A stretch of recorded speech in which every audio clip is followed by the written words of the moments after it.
Hello दोस्तों, नमस्कार। BPL institute of education channel में आप सभी का दिल से स्वागत है। मैं विनोद कुमार आप सभी का दिल से स्वागत करता हूं। जैसा कि आपको पता है दोस्तों, धमाका सीरीज के अंतर्गत हम राजस्थान के भूगोल की चर्चा कर रहे थे। दोस्तों, राजस्थान के भूगोल में हमने एक नया टॉपिक शुरू की थी। दोस्तों, नया टॉपिक की शुरुआत की राजस्थान में जलवायु। राजस्थान में जलवायु से संबंधित कुछ क्लासें हमारी हो चुकी है दोस्तों, जिसमें हमने राजस्थान का सामान्य वर्गीकरण, साथ ही मैं बात करूं कुछ सामान्य जानकारियां, मौसम संबंधी या फिर जलवायु संबंधी बातें। इसी के साथ में बात करूं तो हमने व्यक्तिगत वर्गीकरण शुरू किया था, जिसके अंतर्गत हमने बात की कोपेन के जलवायु वर्गीकरण की और थानतवेड के जलवायु वर्गीकरण की। आज 3 नंबर पे बात करेंगे दोस्तों, जो कि जलवायु का अंतिम वर्गीकरण होगा। किसके अनुसार मैं बात करूं तो एक विद्वान हुए हैं दोस्तों, जिनका नाम है, मैं बात करूं तो थानतवेड। तो आज हम बात करेंगे दोस्तों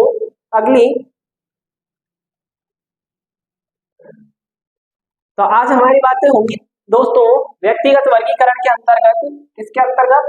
व्यक्तिगत वर्गीकरण के अंतर्गत।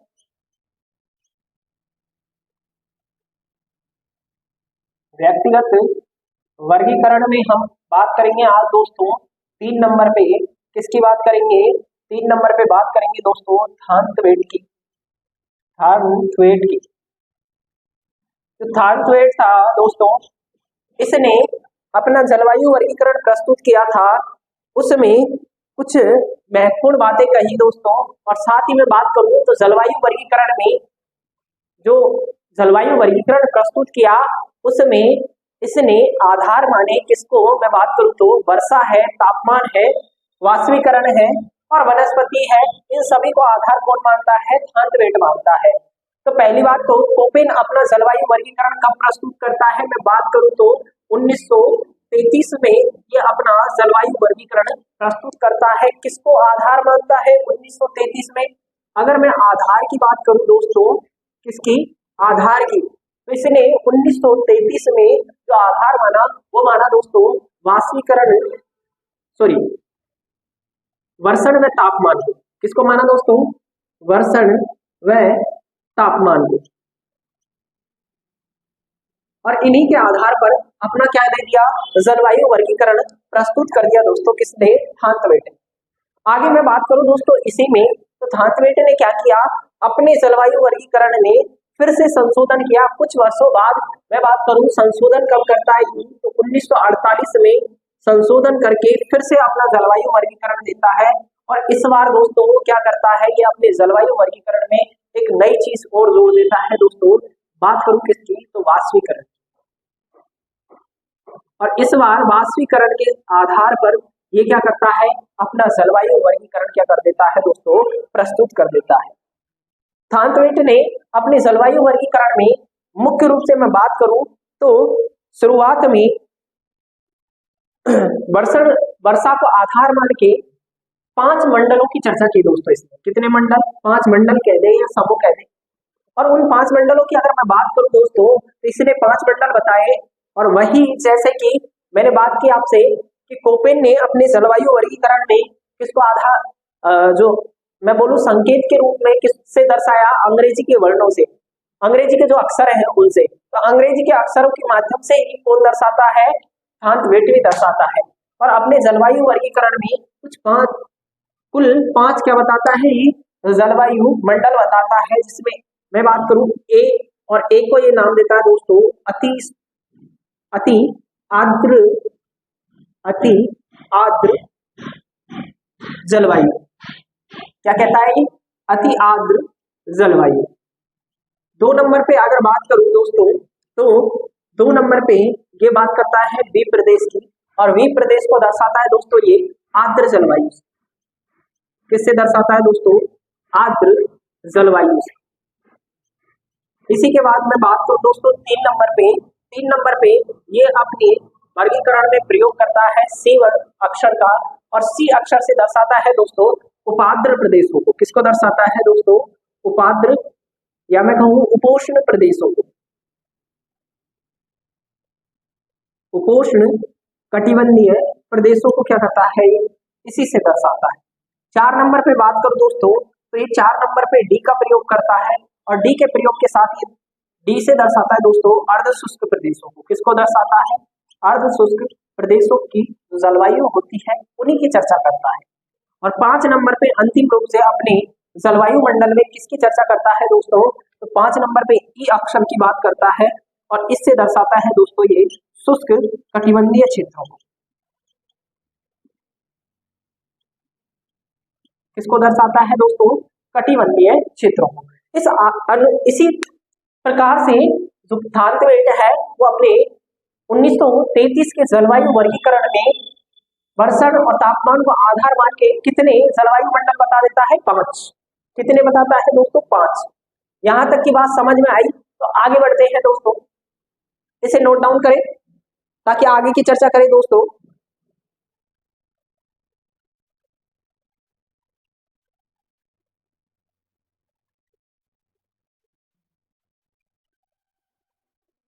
दोस्तों इसके बाद मैं बात करूं दोस्तों तो तापमान को आधार मानकर तापीय दक्षता या तापमान को आधार मानता है और तापमान के दक्षता के आधार पर कुल 6 मंडलों की ओर चर्चा करता है कौन?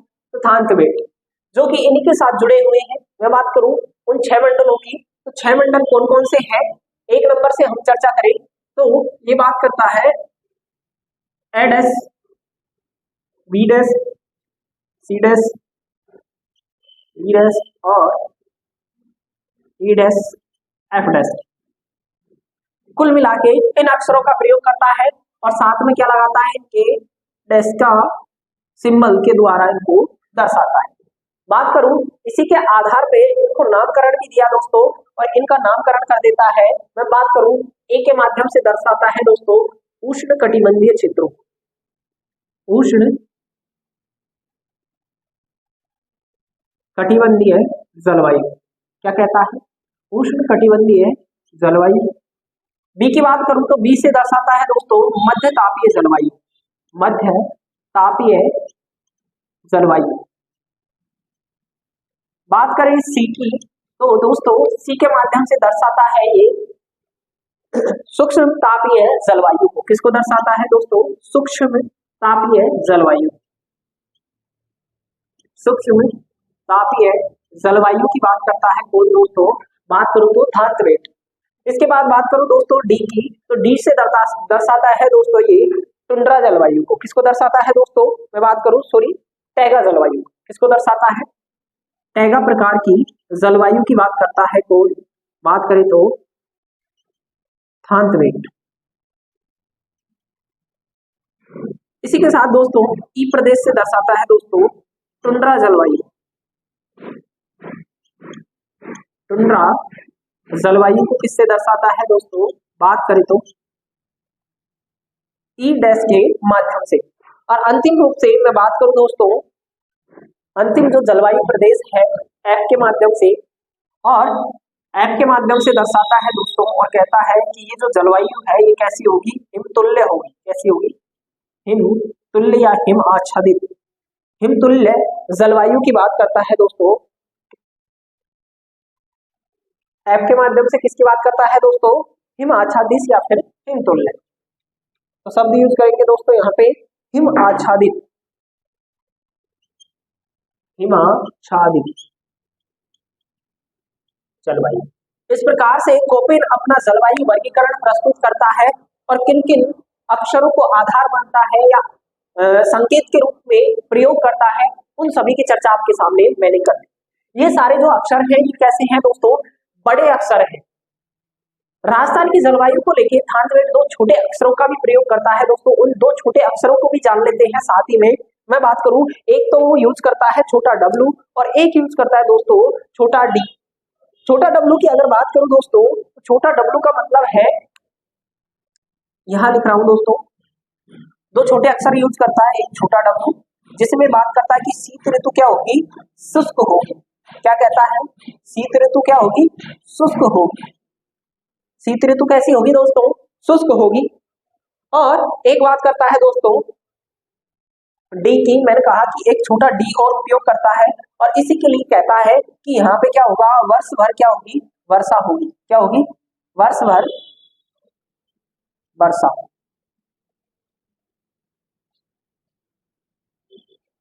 क्या बात की दोस्तों मैंने कि डी का प्रयोग करते हुए क्या कहता है कि वर्ष भर कैसी वर्षा होगी, न्यून वर्षा होगी, वर्ष भर न्यून वर्षा होगी यानी कम वर्षा होगी।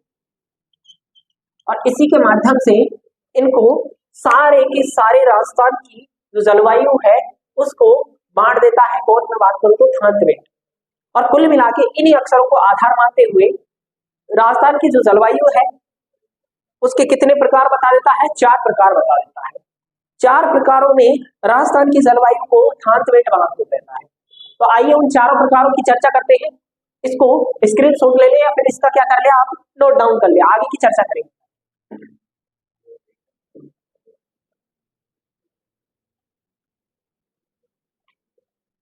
आगे की चर्चा करें दोस्तों थांतवेट के इस जलवायु वर्गीकरण में ही, तो हम उन 4 जलवायु प्रदेशों की चर्चा कर लेते हैं जो कि थांतवेट ने इन अक्षरों को आधार मानकर बताया था। उन चारों के चारों जलवायु प्रदेशों की हम चर्चा करेंगे। तो हर बार की तरह दोस्तों एक मैप तैयार करो और उस मैप के अंदर ही हम उन प्रदेशों की सबसे पहले क्या करेंगे, चर्चा करेंगे, उसके बाद ही हम आगे बढ़ेंगे। तो जैसा कि आपको पता है राजस्थान का एक मैप तैयार करना है और उस मैप के अंदर ही हम क्या करने वाले हैं, इन प्रदेशों की चर्चा करने वाले हैं।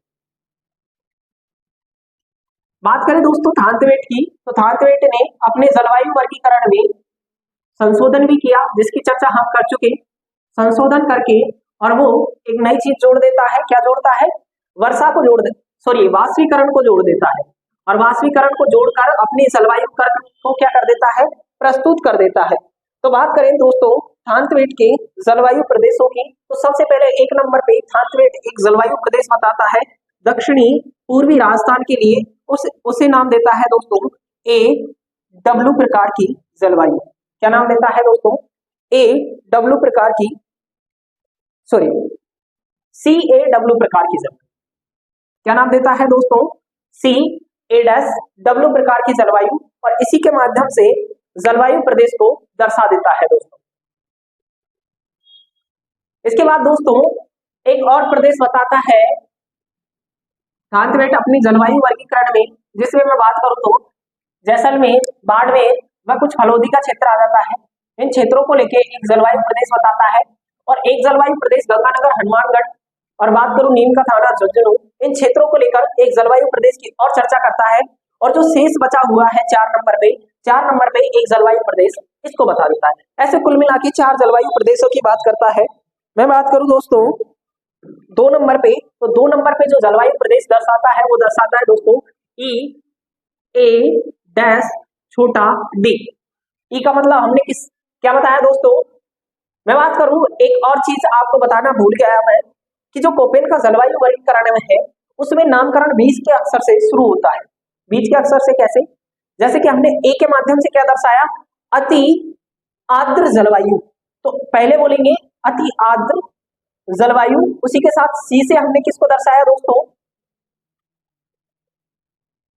एक मिनट, ए डैश से हमने दर्शाया था दोस्तों उष्ण प्रदेश को। तो ए डैश का मतलब उष्ण कटिबंधीय और सी का मतलब क्या था दोस्तों, सी का मतलब था, हमने सी से किसको दर्शाया था, बात करें तो सी के माध्यम से हमने दर्शाया था उपोष्ण जलवायु को। तो हम इसको कैसे बोलेंगे, उष्ण कटिबंधीय उपोष्ण जलवायु।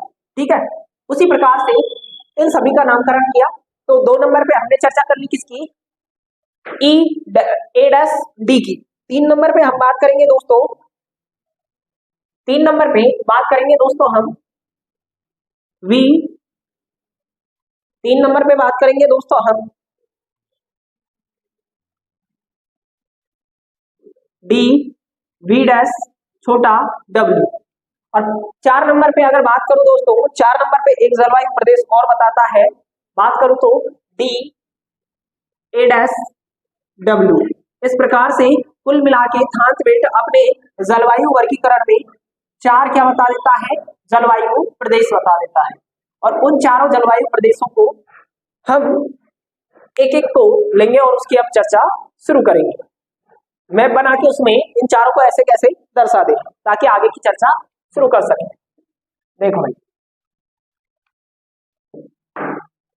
एक नंबर पे हेडिंग लगा दो दोस्तों, जो हमने सबसे पहले लिखा था एक नंबर पे जलवायु प्रदेश, जिसकी हम चर्चा कर रहे थे, सी ए डैश छोटा डब्ल्यू, और इसका नाम लिख दे दोस्तों।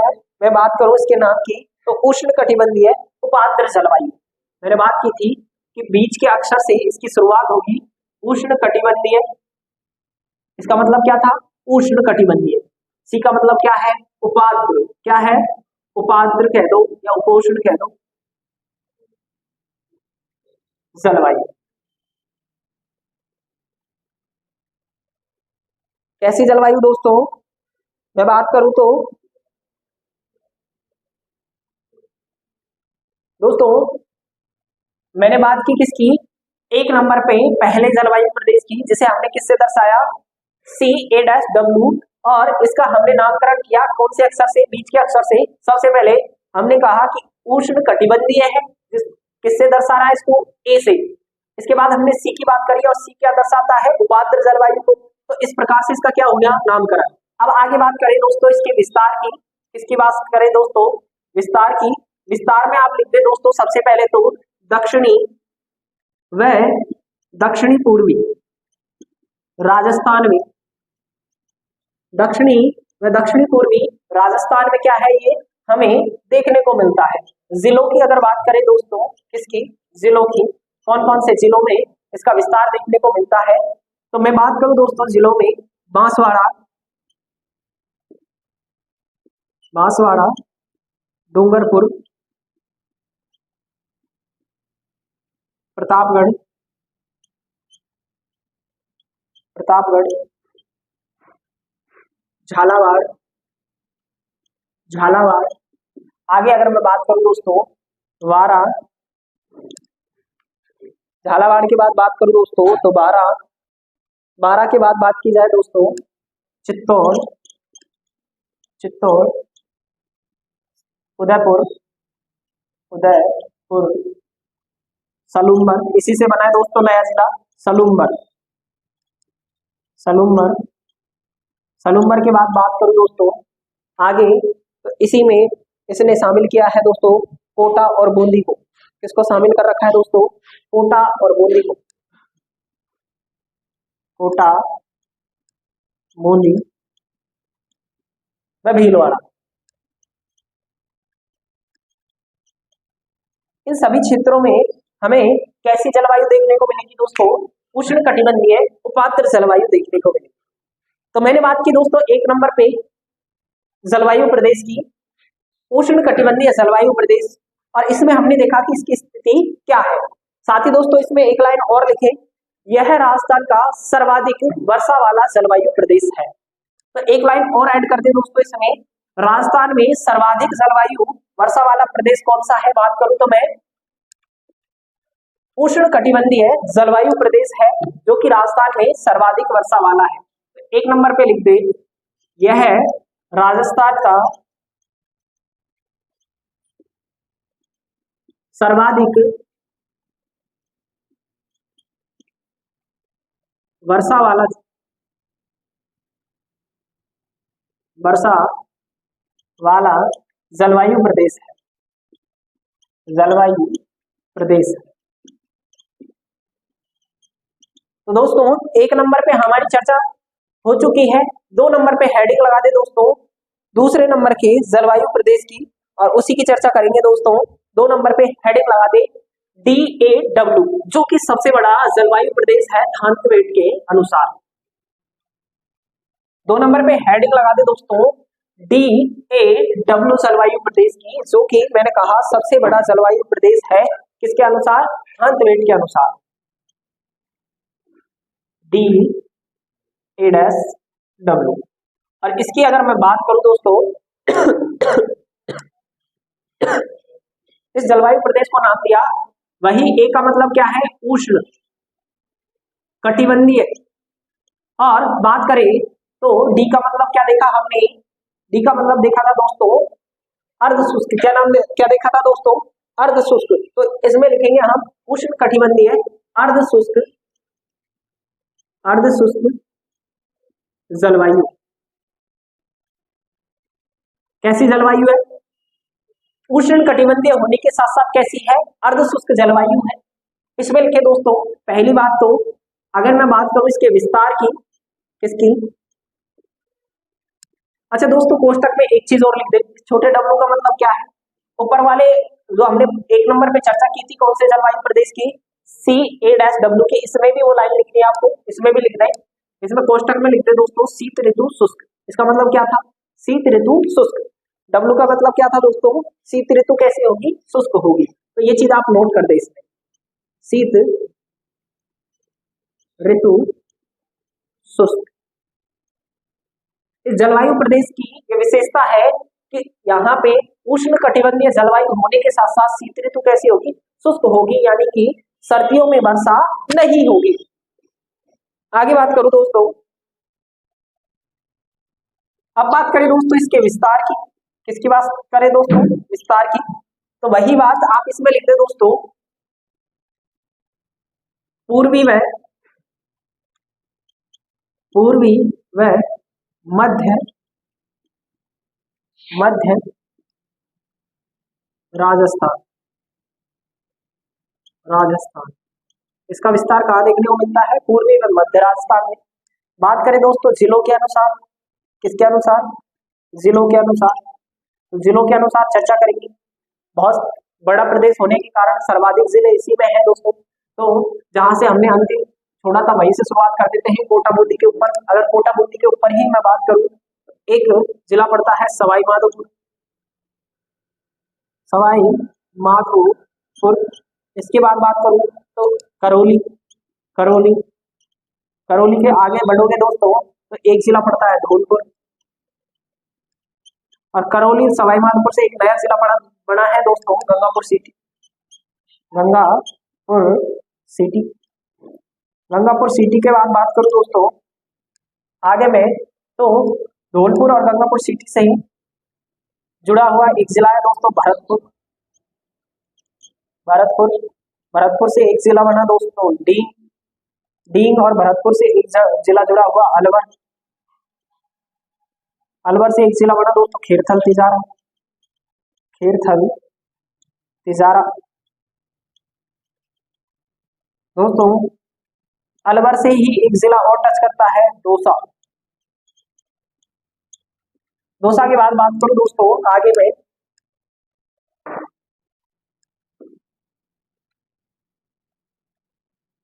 दौसा के बाद आगे बात करें दोस्तों, तो दौसा के बाद आगे लिखे दोस्तों जयपुर ग्रामीण, जयपुर ग्रामीण के बाद अगर बात करूं तो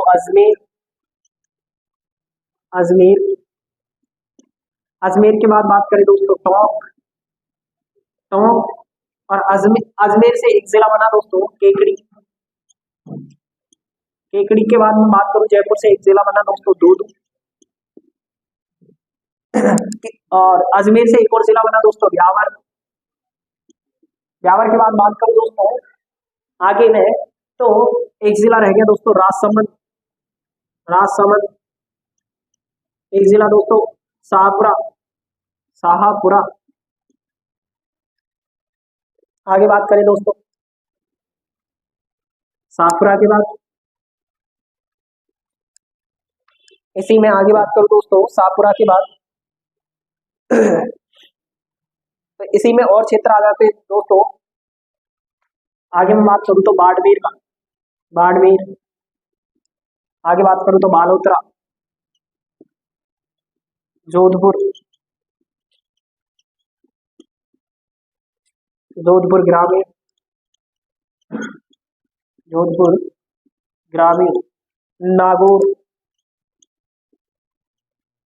नागौर के बाद बात करें तो इससे एक जिला बना दोस्तों डीडवाना कुचामन। आगे और बात करूं दोस्तों डीडवाना कुचामन के बाद एक जिला बना दोस्तों फलोदी, जो कि किससे बना है, जोधपुर से। फलोदी के बाद बात करूं दोस्तों तो इसके बाद बात करें तो सीकर, नीम का थाना, नीम का थाना। जयपुर से एक जिला रह गया दोस्तों, जिसका अगर मैं नाम की बात करूं आगे, तो जयपुर से एक जिला बना था कोटपुतली बहरोड। कोटपुतली बहरोड। आगे बढ़े दोस्तों, कोटपुतली बहरोड के बाद में अगर बात करूं दोस्तों,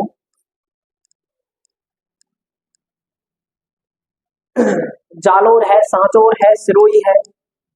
इसी में लिखते दोस्तों जालोर। जालोर से एक जिला बना दोस्तों सांचौर। सांचौर के बाद बात करूं दोस्तों तो सिरोही। सिरोही के बाद बात की जाए दोस्तों, आगे मैं अगर बात करूं सिरोही से बाद में तो सिरोही के अलावा इसमें बच जाता है दोस्तों उदयपुर। उदयपुर हमने लिख लिया है। उदयपुर, सलूम्बर और भीलवाड़ा, शाहपुरा लिख चुके दोस्तों। भीलवाड़ा शायद नहीं लिखा है, भीलवाड़ा लिख लें इसमें, तो भीलवाड़ा है। भीलवाड़ा की बात करें दोस्तों, एक और लिख दे दोस्तों इसमें भीलवाड़ा। इन सभी जिलों का क्षेत्र हमें कौन से जलवायु प्रदेश में देखने को मिलता है? थानतवेद के अनुसार राजस्थान में जो जलवायु प्रदेश है उष्ण कटिबंधीय अर्ध शुष्क जलवायु प्रदेश। उष्ण कटिबंधीय अर्ध शुष्क जलवायु में थानतवेद के अनुसार राजस्थान के सर्वाधिक जिले आते हैं और राजस्थान के सर्वाधिक भाग पर भी इसी प्रकार की जलवायु का विस्तार देखने को मिलता है। आगे बात करें दोस्तों इसके बाद में, अच्छा दोस्तों एक और बात बता दूं, ये जो क्षेत्र है उष्ण कटिबंधीय अर्ध शुष्क जलवायु वाला, इस क्षेत्र का विस्तार भी ज्यादा है, यहाँ पे जनसंख्या भी बहुत ज्यादा देखने को मिलती है। राजस्थान की जनसंख्या का सर्वाधिक जमाव भी कौन से जलवायु प्रदेश में देखने को मिलता है हमें थानतवेद के अनुसार? तो मैं बात करूं उष्ण कटिबंधीय अर्ध शुष्क जलवायु प्रदेश। तो एक लाइन चाहो तो इसमें लिख दे, यह है राजस्थान का, थानतवेद के अनुसार बात कर रहे हैं दोस्तों, राजस्थान का सर्वाधिक जनसंख्या वाला जलवायु क्षेत्र है। अब 3 नंबर पे हेडिंग लगा दे दोस्तों अगले जलवायु प्रदेश की। 3 नंबर पे हेडिंग लगा दे दोस्तों अगले जलवायु प्रदेश की, जिसमें कुछ जिलों की हम चर्चा करेंगे दोस्तों।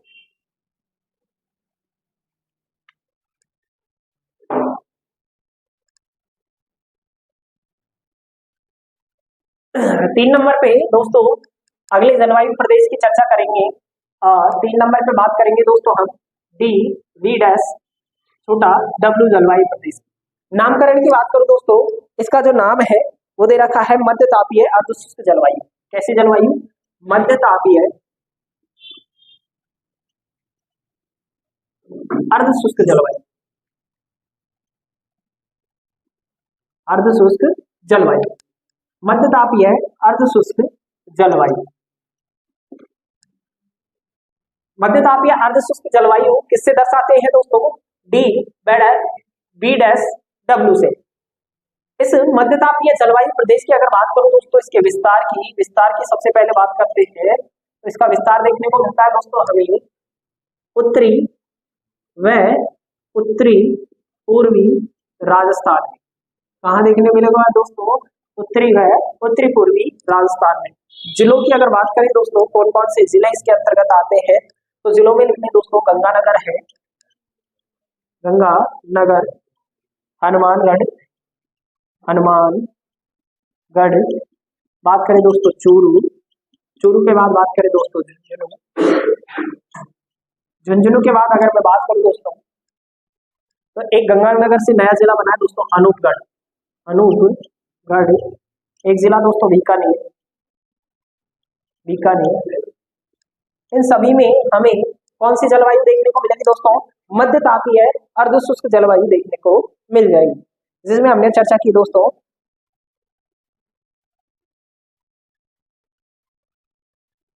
एक जिला और लिखे इसी में, बीकानेर हटा दे दोस्तों, इसमें लिखे नीम का थाना। दोस्तों नीम का थाना की जो जलवायु है वो मैंने बात की थी कौन से? DAW प्रकार की जलवायु, इसमें भी आता है और इसमें भी आता है, दोनों में उसका क्षेत्र देखने को मिल जाता है। आगे बात करें दोस्तों अगले जलवायु प्रदेश की, ये था हमारा 3 नंबर पे। 4 नंबर पे हेडिंग लगा दे दोस्तों अंतिम जलवायु प्रदेश की को थानतवेद के अनुसार। 4 नंबर पे चर्चा करेंगे दोस्तों सबसे ज्यादा जो शुष्क जलवायु क्षेत्र है राजस्थान का।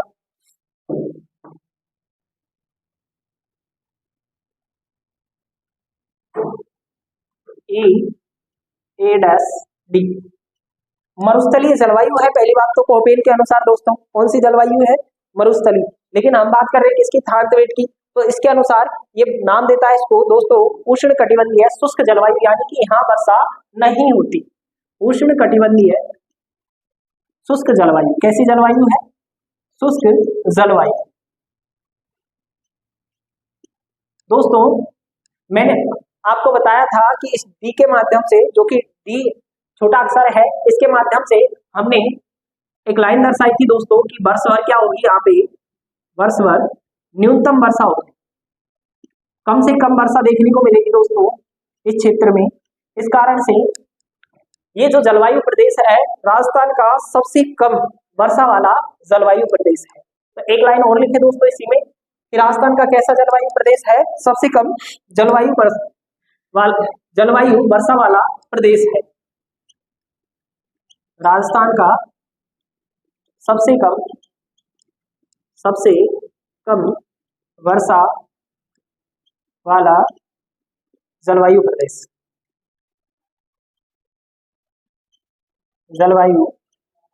है।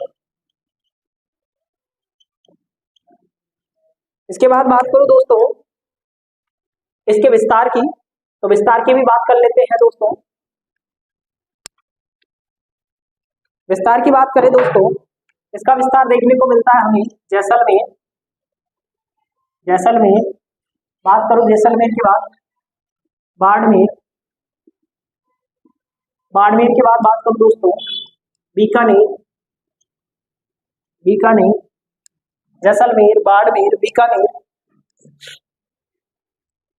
व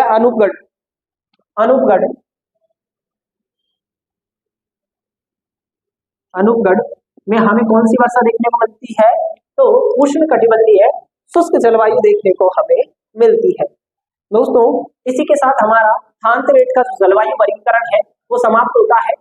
आगे कंटिन्यू जलवायु से संबंधित कुछ और अन्य महत्वपूर्ण चर्चाएं करेंगे दोस्तों, वो चर्चाएं हम अगली क्लास में करेंगे। तब तक के लिए धन्यवाद। जय हिंद, जय भारत। क्लास को अधिक से अधिक शेयर करें और सभी लोगों तक पहुंचा दें।